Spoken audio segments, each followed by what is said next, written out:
네, 오늘은 우리에게 주어진 본문의 말씀을 가지고 여호와께서 아브라함 앞에 그대로 섰더니 라는 제목으로 함께 말씀을 상고하고자 합니다. 우리가 오늘 본문으로 한 창세기 18장 16절에서 33절을 보게 되면 한글 성경에 이렇게 제목이 달려 있지요. 아브라함이 소돔을 위하여 빌다라고 제목이 달려 있습니다. 이 말씀은 전에 아브라함이 할례를 받고 나서 그 다음에 자신이 회개하고 그리고 신앙생활의 중반기를 넘어서 이제 후반기로 넘어가는 시점에 그렇게 하나님을 갈망하였는데 하나님이 만나 주셨던 것이죠. 그래서 하나님이 찾아오셨을 때에 세 사람이 찾아왔는데 그 세 사람에게 극진히 대접한 이후에 그 세 사람이 이제 소돔으로 떠나고자 하실 때에 배웅하는 장면에서 오늘 본문이 시작되고 있습니다. 오늘 16절을 보게 되면 그 사람들이라고 합니다. 여기서 그 사람들은 세 사람을 말하는 것이지요. 창세기 18장 1절에 등장하였던 세 사람입니다.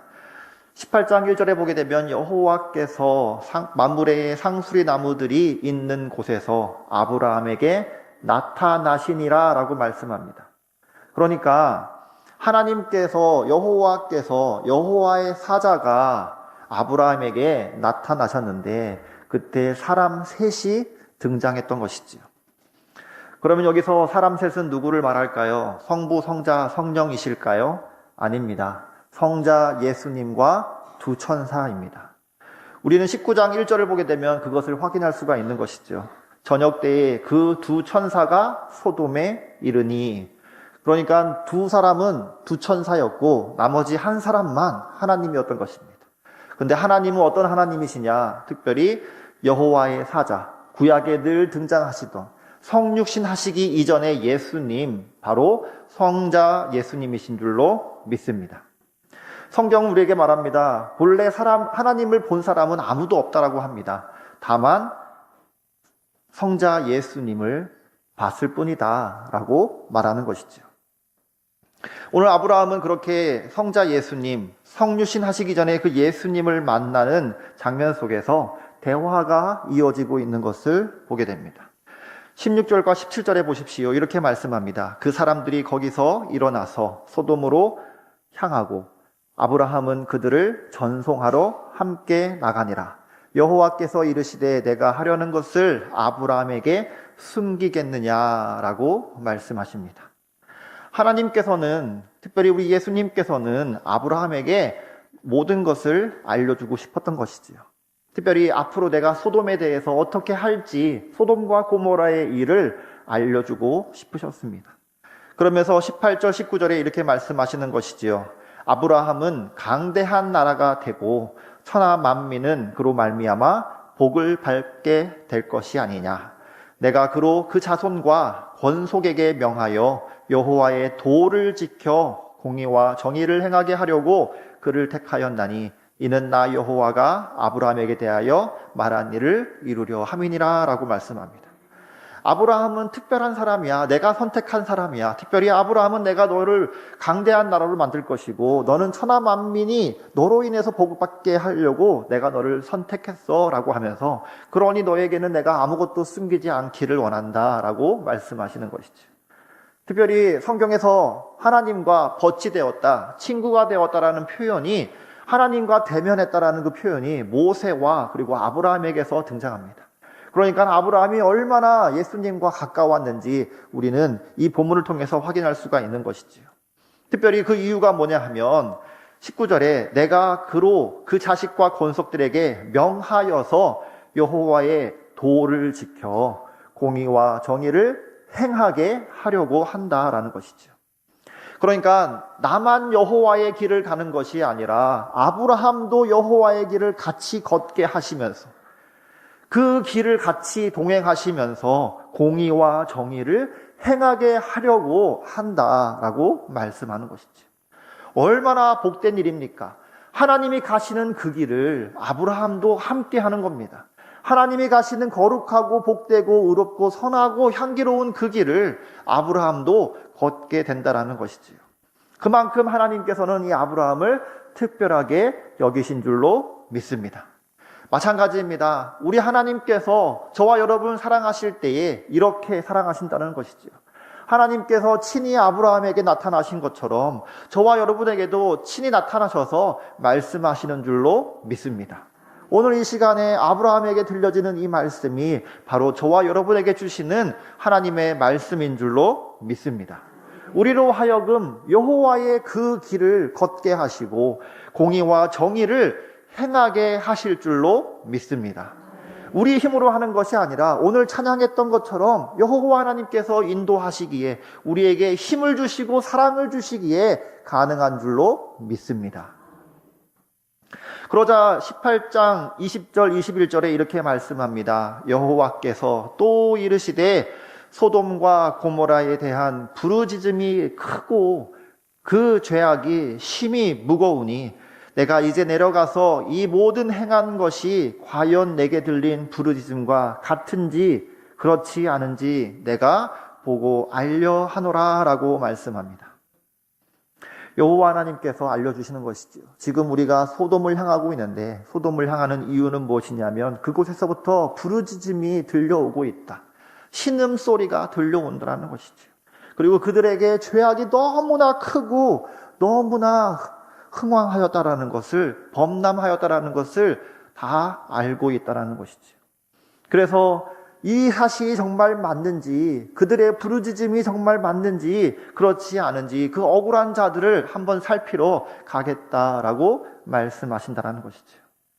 다시 말해서 심판하러 가신다라는 얘기입니다. 그런데 이 말씀을 왜 아브라함에게 알려주고 있나요? 하나님께서는 노하기를 더디하시고 오래 참으시는 분이시기 때문에 지금 당장 가서 심판하고 그들을 멸망시켜도 되지만 시간을 지체하고 있다라고 신호를 주고 있는 것이지요. 그러니 지금 아브라함 네가 나에게 해줄 말이 있니? 라고 하면서 아브라함의 이야기를 듣고 싶다라는 것이지요. 그러니까 아브라함에게 지금 찾아오신 이 예수님, 이 하나님은 사랑이 너무 많으셔서 자비가 너무 많으셔서 시간을 지체하며 심판을 뒤로 미루고자 하신다라는 것이죠. 이러한 상황에서 아브라함에게 어떤 이야기가 들리는가 궁금해 하시는 것입니다. 사실 하나님은 소돔과 고모라에 대해서 너무나 잘 알고 계십니다. 확인할 필요가 없습니다. 이미 다 알고 계심에도 불구하고 내가 거기를 가려고 하는데 라고 알려주고 있다는 것이죠. 사실 이미 창세기 11장에 보게 되면 바벨탑 사건에서 하나님이 하늘에서 이 땅에 강림하실 때 어떤 일이 일어났습니까? 언어가 흩어지고 그들이 뿔뿔이 흩어지게 되었던 것입니다. 여호와 하나님이 강림하시는 순간 바로 심판이고 바로 집행인 것입니다. 거기에는 멈춤이 있지 않다라는 것이지요. 그런데 지금 오늘 본문에서는 하나님께서 직접 소돔으로 바로 가시기 전에 아브라함 앞에 계시는 것입니다. 이것이야말로 하나님의 놀라운 자비이고 하나님의 사랑인 것입니다. 저와 여러분에게도 마찬가지입니다. 우리 주변에 죽어가는 이들이 있습니다. 방황하는 이들이 있습니다. 아직도 예수님을 알지 못하고 외면하는 이들이 있습니다. 그들에게 하나님의 심판이 임하기 전에 저와 여러분에게 나타나셔서 말씀하신다는 것이지요. 내가 이들을 어떻게 했으면 좋겠느냐라고 물으신다는 것이지요. 그럴 때 우리는 어떠한 마음을 가져야 되겠습니까? 하나님의 자비하심, 하나님의 사랑하심에 근거하여서 그 대화를, 그 기도를 이어가야 할 줄로 믿습니다. 오늘 창세기 18장 22절과 23절에 이렇게 말씀합니다. 그 사람들이 거기서 떠나 소돔으로 향하여 가고 아브라함은 여호와 앞에 그대로 섰더니 아브라함이 가까이 나아가 이르되 주께서 의인을 악인과 함께 멸하려 하시나이까? 라고 묻고 있는 것이죠. 그 사람들 이미 2명은 소돔으로 갔습니다. 2 천사가 소돔에 가서 대기하고 있는 것이죠. 그리고 성경은 이렇게 말합니다. 우리말 성경에 아브라함은 여호와 앞에 그대로 섰더니. 그런데 이 말씀을 원어 성경으로 보게 되면 거기에 이렇게 각주가 표시가 달려져 있습니다. 유대 문헌에 이렇게 달려 있습니다. 사실은 오늘 성경 제목대로 여호와께서 아브라함 앞에 그대로 섰더니라고 기록되어 있었더라고요. 여기서 그대로 섰더니라는 표현은 아까 앞에서 창세기 18장 8절에 아브라함이 그 세 사람을 접대할 때에 이런 말씀이 있지요. 아브라함이 엉킨 젖과 우유와 하인이 요리한 송아지를 가져다가 그들 앞에 차려놓고 나무 아래에 모셔 섬에 거기에 서서 서빙하며 대기하며 그렇게 신하처럼 종처럼 노예처럼 그 앞에서 서 있을 때에 그들이 먹으니라 라고 말씀합니다. 그런데 그 서 있다라는 표현이 오늘 본문에서 등장하는데 여호와께서 아브라함 앞에 그대로 서 계시니, 서기관들은 하나님 말씀을 적을 때에 촛불 아래에서 적었습니다. 그리고 거기에서 한자 적다가 이 말씀을 보고서 놀라 기겁하는 것이죠. 거룩하시고 그 높으신 하나님이 어떻게 티끌 같은 아브라함 앞에 신하처럼 종처럼 서 있을 수가 있느냐. 이것은 신성보독이다라고 생각하고 도무지 이해할 수 없어서 주어와 목적어를 바꾸어서 기록합니다. 이러한 부분이 성경에 17, 18군데가 나타나는데 오늘 창세기에 처음으로 등장하는 것이죠.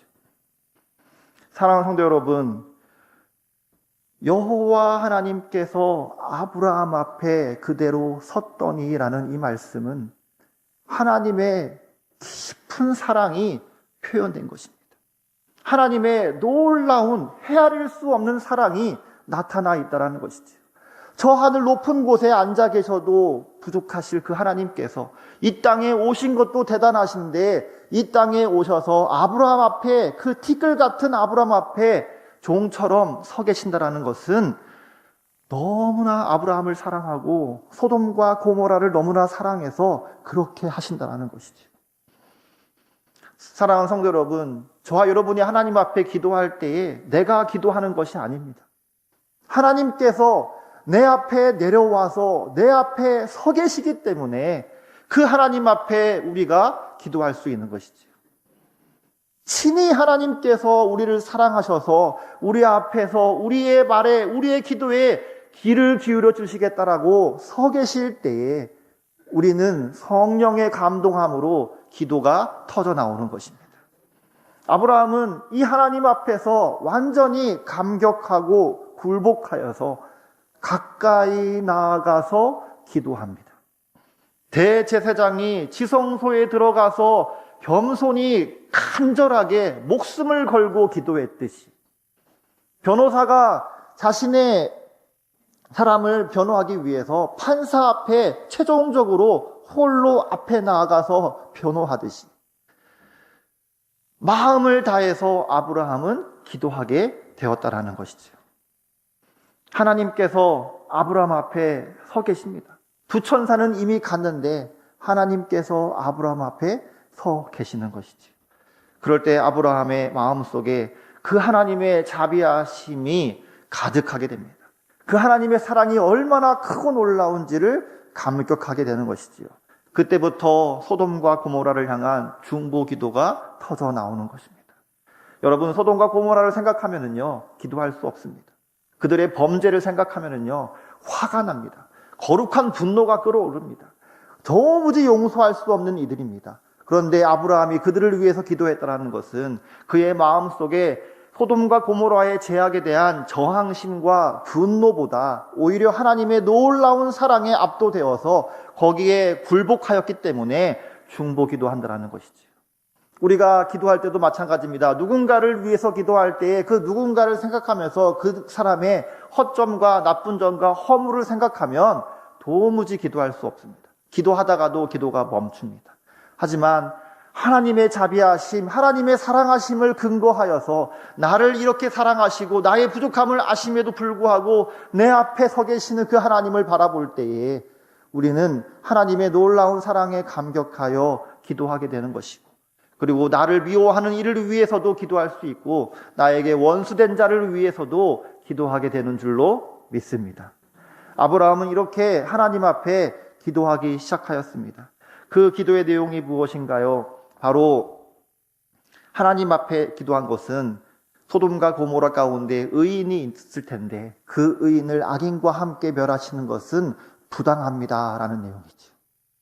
다시 말해서 소돔과 고모라를 멸망시키지 마십시오라고 표현하고 있는 것입니다. 거기에 의인 50명을 찾으시면 어떻게 하시겠습니까? 라고 묻는 것입니다. 그러자 하나님께서 그 50명으로 인해서 내가 그들을 멸하지 않겠다라고 약속해 주십니다. 그러다 아브라함이 가만히 생각해 보니까 50명을 찾을 것이 참으로 어려울 것 같아요. 그래서 5명을 감해서 45명이면 어떻게 하시겠습니까? 그러자 50에 5명이 부족하여도 내가 그들을 멸망하지 않겠다라고 말씀합니다. 그러자 아브라함이 또 고민을 합니다. 나는 정말 티끌 같은 존재입니다. 그런데 감히 주님께 아뢰입니다 라고 하면서 그들 가운데 40명이 있으면, 의인 40명이 있으면 어떻게 하시겠습니까? 그러자 하나님께서는 이렇게 말씀하시는 것이죠. 의인 40명이 있어도 내가 그들을 멸하지 않겠다. 그러자 아브라함이 또 말합니다. 주여 노하지 마옵소서라고 하면서 내가 하나님께 말씀하오니 들어주소서라고 하면서 그들 가운데 의인 30명이 있으면 어떻게 하시겠습니까? 그러자 하나님이 말씀하시는 것이지요. 의인 30명으로 말미암아 내가 그들을 멸하지 않겠다. 그러면 하나님 다시 한번 제가 기도합니다. 감히 주께 아뢰입니다라고 하면서 의인 20명이 있으면 어떻게 하시겠습니까? 그러자 의인 20명으로도 내가 그들을 멸하지 않겠다라고 말씀합니다. 그리고 마지막으로 아브라함이 한 번 더 기도합니다. 주는 노하지 마옵소서라고 하면서 이번 한 번만 더 아뢰겠습니다라고 하면서 거기에서 10명을 찾으면 어떻게 하시겠습니까? 라고 하자 하나님이 말씀하시죠. 그 10명으로 인해서 소돔과 고모라를 멸하지 않겠다라고 말씀합니다. 저는 이 기도를 통해서 전에는 아브라함이 정말 대단하구나. 50명, 45명, 40명, 30명, 20명, 10명 하면서 6번이나 기도하면서 소돔과 고모라를 멸하시면 안 된다라고 6번이나 그렇게 외치면서 기도했구나. 정말 그곳을 위해서 뜨거운 사랑으로 기도하는구나 라고 생각했는데 이 말씀을 깊이 생각하다 보니까 사실 아브라함이 이렇게 기도할 수 있었던 것은 아브라함 안에 사랑이 있어서가 아니라 이미 그 앞에 하나님이 서 계시기 때문에 그렇게 하게 되었다는 것을 알게 되었습니다. 하나님의 사랑과 그 자비하심에 압도되는 순간 우리는 불가능한 기도를 계속해서 할 수 있다는 것이죠. 한 번 하고 2번 하고 3번 하고 계속해서 끊임없이 기도하며 그들을 위해서 중보할 수가 있다는 것이죠. 저와 여러분도 그러한 줄로 믿습니다. 우리가 전도해야 할 한 영혼, 내 가족 중에 있다라면, 내 이웃 중에 있다라면 그 영혼을 위해서 1번 기도하고 2번 기도하고 6번도 기도하고 수없이 응답이 될 때까지 기도하게 되는 줄로 믿습니다. 하나님이 내 앞에만 계시기만 하면 우리는 그 사랑에 감격하여 기도하게 되는 것이죠. 그리고 나서 오늘 33절에 이렇게 말씀합니다. 여호와께서 아브라함과 말씀을 마치시고 가시니 아브라함도 자기 곳으로 돌아갔더라 라고 말씀합니다. 어떤 일이 일어났을까요? 아브라함의 기도가 응답이 되었을까요? 아브라함은 이런 생각을 했을 것입니다. 소돔에는 자신의 조카가 있는데 롯이 있잖아요. 롯도 결혼하여서 아내가 있을 것이고, 롯에게는 2딸이 있는데 2딸의 사위가 있을 것이고, 최소한 6명이 될 것이고, 그리고 롯이 가족들이 6명만 사는 것이 아니라 그들에게는 식솔도 있을 것이고 많은 종도 있을 터인데 거기에는 수많은 수십 명의 무리가 있지 않는가. 최소한 50명은 넘길 것이고, 가만 생각해보니까 아무리 소돔과 고모라가 악해도 45명, 40명, 30명, 20명, 그래 10명은 충분하겠지라고 생각을 했던 것 같습니다. 롯의 식솔이 아마 100여 명이 될 터인데 충분히 넘을 텐데 그 중에 절반, 그 중에 10명이라도 의인으로 살겠지라고 기도했던 것입니다. 그리고 나중에 다음 장을 보게 되면 롯이 말씀을 전합니다. 하나님께서 이 성을 멸하려 하신다. 그자 사위가 이렇게 얘기합니다. 웃긴다라고. 농담하지 말라고. 듣지 않습니다. 그러면 몇 명인가요? 최소한 롯과 롯의 아내 2딸 4명만 되는 것이지요. 10명이 채워지지 않는 것입니다. 그리고 나서 소돔과 고모라는 멸망하게 됩니다. 우리는 이 스토리를 통해서, 이 믿음의 이야기를 통해서 배울 수 있는 것은 그것입니다. 한 나라, 한 성, 한 도시를 구원하기 위해서는 10명의 의인이 필요한 것이 아니라 한 사람의 의인이 필요하다는 것이죠. 완전한 의인 한 사람이 있었다라면 소돔과 고모라는 멸망하지 않았습니다. 기도의 내용은 10명이지만 사실 10명이 아니라 1명이면 충분했습니다. 에스겔 22장 30절에 이렇게 말씀합니다. 이 땅을 위하여 성을 쌓으며 성 무너진 데를 막아서서 나로 하여금 멸하지 못하게 할 사람을 내가 그 가운데서 찾다가 찾지 못함으로 내가 내 분노를 그들 위에 쏟으며 내 진노의 불로 멸하여 그들 행위대로 그들 머리에 보응하였느니라 라고 주 여호와의 말씀이니라 라고 말씀합니다. 여호와 하나님께서 이스라엘 그리고 남유다 예루살렘 마지막 그 예루살렘 시온성을 멸하실 때에 하신 말씀입니다. 예루살렘이 왜 멸망하였나요? 한 사람의 의인이 없었기 때문입니다. 그 하나님의 분노를 막아낼 한 사람이 없었기 때문에 그들이 멸망했다라는 것입니다. 누가복음 17장 28절과 30절에 이렇게 말씀합니다. 또 롯의 때와 같으리니 사람들이 먹고 마시고 사고 팔고 심고 집을 짓더니 롯이 소돔에서 나가던 날에 하늘로부터 불과 유황이 비오듯이 하여 그들을 멸망시켰느니라. 인자가 나타나는 날에도 이러하니라 라고 말씀합니다. 우리는 성경에서 하나님의 심판이 임하는 장면들을 많이 봅니다. 그리고 앞으로 최종 심판이 임할 것도 많이 예언해 주시기 때문에 그 상황을 짐작할 수 있습니다. 언제 그런 심판이 임하고 언제 이 세상에 종말이 오겠습니까? 믿는 그리스도인들이 힘을 잃어버릴 때, 소금의 맛을 잃어버릴 때에 하나님의 종말이 임하게 되는 것이죠. 의인이 있는데 본인은 살아있지만 다른 사람을 살리지 못할 때에 종말이 오는 것입니다. 아브라함은 소돔과 고모라의 외인이었습니다. 밖에 있는 사람이었습니다. 하나님과 대화하면서 소돔과 고모라를 위해서 충분히 중보해 주었습니다. 충분히 기도해 주었습니다. 그리고 아브라함 외에 아브라함의 조카였던 롯은 소돔과 고모라의 내부인이었습니다.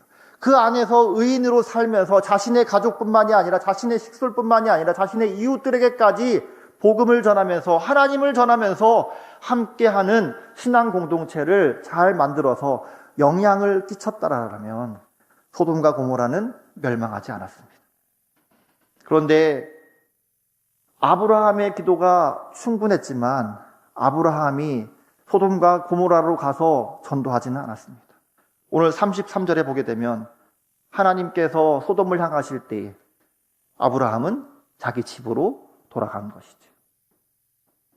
충분한 기도가 있었음에도 불구하고 그 기도가 전도로 이어지지 않을 때에 그 기도는 힘이 빠지는 것입니다. 아브라함을 대신해서 할 수 있는 대타가 있었지요. 롯입니다. 그 롯이 그 안에서 살고 있었습니다. 그 롯이 하나님을 잘 믿고 자신의 가족들을 잘 이끌고 이웃들에게 복음을 잘 전파하더라면 10명은 충분히 넘겼을 것이고 그 10명이 거룩한 방파제가 되어서 하나님의 심판을 막아낼 수가 있었을 것입니다. 그런데 롯이 그렇게 하지 못했다라는 것이죠. 요나 3장 6절과 8절에 이렇게 말씀합니다. 그 일이 니느웨 왕에게 들림에 왕이 보좌에서 일어나 왕복을 벗고 굵은 베옷을 입고 제위에 앉으니라. 왕과 그의 대신들이 조서를 내려 니느웨에 선포하여 이르되 사람이나 짐승이나 소떼나 양떼나 아무것도 입에 대지 말지니 곧 먹지도 말 것이요 물도 마시지 말 것이며 사람이든지 짐승이든지 다 굵은 베옷을 입을 것이요 힘써 하나님께 부르짖을 것이며 각기 악한 길과 손으로 행한 광포에서 떠날 것이니라. 여러분, 니느웨라는 성도 죄악이 들끓었습니다. 그때 요나가 가서 외분이었지만 요나가 하나님의 말씀을 힘입어서 처음에는 거절하기도 했지만 방황하기도 했지만 결국에는 니느웨에 가서 복음을 전합니다. 그리고 그 니느웨의 내부의 대표자가 누구인가요? 바로 니느웨의 왕이었던 것이지. 니느웨를 대표하는 왕이 하나님의 말씀을 듣고서 회개합니다. 자신의 왕복을 벗어던지고 굵은 베옷을 입고 제위에 앉으면서 하나님 앞에 회개합니다. 자신만 회개하는 것이 아니라 자신의 밑에 있는 신하들, 백성들까지도 다 하나님 앞에 회개하게 합니다. 하나님의 심판이 눈앞에 와 있음에도 불구하고 한 사람으로 인해서 회개 운동이 일어날 때에 하나님의 진노는 멈추는 것이지. 아마 소돔과 고모라도 마찬가지였을 것입니다. 아브라함이 기도를 충분히 한 이후에 거기 가서 복음을 전했더라면, 아니면 그 안에 있는 롯이 이 말씀을 듣고서 열심히 전도하였을 때에 영향을 끼칠 수 있는 입지가 있었더라면, 사실 성경에 보게 되면 롯도 성문 앞에 앉아 있었다라는 표현을 합니다. 다시 말해서 그 도시의 성문 앞에 앉아 있다라는 것은 무엇이냐면 이미 그 도시 안에서 영향 있는 건물이라는 얘기입니다. 충분한 재력과 충분한 영향을 끼칠 수 있는 건물이었습니다. 그런데 롯이 어떻게 했나요? 그가 하나님의 말씀을 전할 때 그 말씀이 씨알도 먹히지 않았다라는 것이죠. 정치적으로, 문화적으로, 사회적으로는 영향은 있지만 신앙적으로, 믿음적으로는, 영적으로는 영향이 없을 때에 롯이 그 말씀을 자신의 가족들에게 전하는데 사위조차도 조롱하며 웃기지 말라고 그렇게 말했다라는 것입니다. 이것이 소돔과 고모라가 멸망한 이유라는 것이죠. 사랑하는 성도 여러분, 최초의 아담이 하나님의 말씀을 잘 지키지 못해서 실패했습니다. 오늘 본문의 아브라함은 어떠한 사람인가요? 충분히 기도했지만 미흡했습니다. 실패한 것은 아닙니다. 미흡했습니다. 그런데 아브라함의 후손이신 우리 예수 그리스도는 어떠하신가요? 항상 날마다 우리를 위하여서 기도하시는 분이십니다. 이 땅에 계실 때도 늘 기도하셨고 지금도 하늘 보좌에서 기도하시는 줄로 믿습니다. 그리고 그 예수님께서는 이미 이 땅에서 십자가에 오르셔서 우리의 죄값을 치러주셨기 때문에 저와 여러분이 구원을 받은 것이고 저와 여러분을 통해서 수많은 영혼들이 구원받게 될 줄로 믿습니다. 첫째 아담은 실패하였고 아브라함은 미흡하였지만 우리 주 예수 그리스도는 승리하셔서 저와 여러분을 살리시고 또 수많은 도시, 수많은 나라, 수많은 민족들을 끝까지 살려낼 줄로 믿습니다.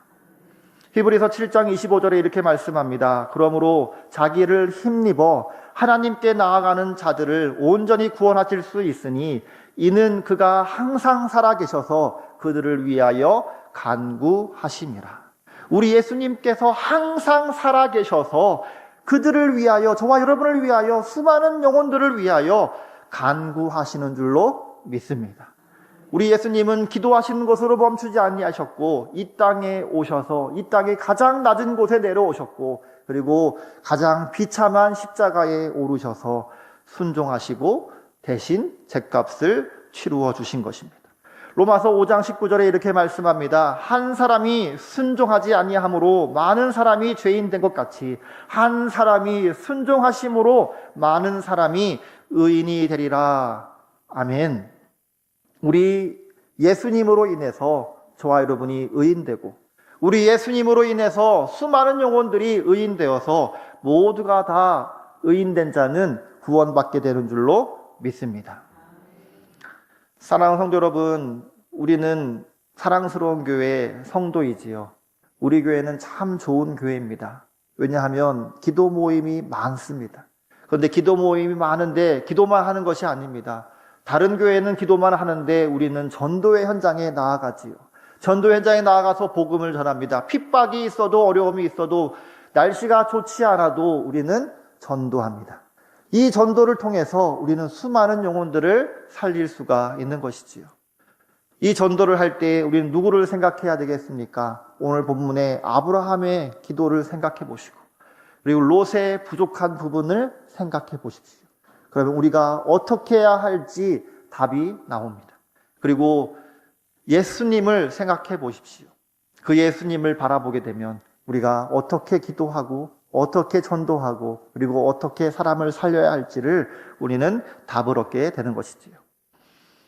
내가 전도해야 할 사람, 그 사람을 위해서 기도하는데 기도가 잘 되지 않으면 하나님의 사랑에 힘입어서 기도하시기 바랍니다. 그러면 그 사랑에 힘입어 그 자비하심으로 인해서 끝까지 기도하게 되고 그 영혼을 반드시 살리게 될 줄로 믿습니다. 바라옵기는 저와 여러분이 사랑스러운 교회의 성도로서 또 하나님의 백성으로서 하나님의 자녀된 권세와 특권을 누리며 나만 이 세상에서 살아내는 것이 아니라 내 가족들만 살아내는 것이 아니라 우리의 이웃들에게까지 빛을 전하며 복음을 전하며 생명을 전하는 데 쓰임받는 귀한 믿음의 사명자들이 되시기를 우리 주 예수 그리스도의 이름으로 축원합니다. 기도드립니다. 하나님 아버지 감사합니다. 오늘도 이 수요일에 하나님 앞에 나와 예배하며 말씀을 들으며 기도하며 찬양하며 나아갑니다.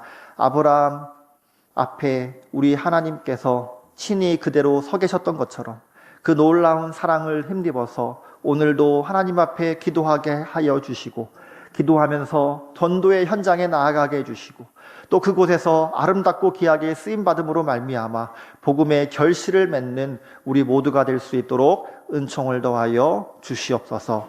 우리의 아픔 가운데, 우리의 신음 가운데, 우리의 부르짖음 가운데 하나님께서 찾아오셔서 우리를 건지시고 치료하여 주시고 생명을 허락하실 줄로 믿습니다.